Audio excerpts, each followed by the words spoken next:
অর্থাৎ আমার সম্পদ ইহজগতের যা কিছু সেটা নয়, আমার সম্পদ হলো যিনি আমাকে পাঠিয়েছেন, যিনি জগৎ পিতা, যিনি সৃষ্টিকর্তা, সেই অনাদি আদি ভগবান শ্রীকৃষ্ণ, যিনি কিনা শুধুমাত্র আমার নিজের আপন ভেবে তাকে যদি ভালোবেসে তাকে যদি তুমি নিজের করে রাখতে পারো তবেই তুমি ধনী।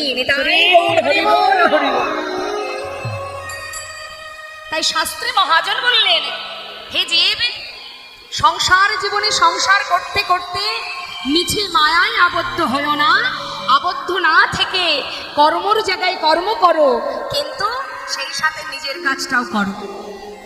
নিজের কাজ সেটা কি? মধুমাখা হরিনাম। কলিজীবে নাম ছাড়া আর কোনো ধর্ম নেই। হরিনাম মহামন্ত্র জপ করো, নাম ছাড়া আমাদের আর উদ্ধারেরও কোনো রাস্তা নেই। যে পথে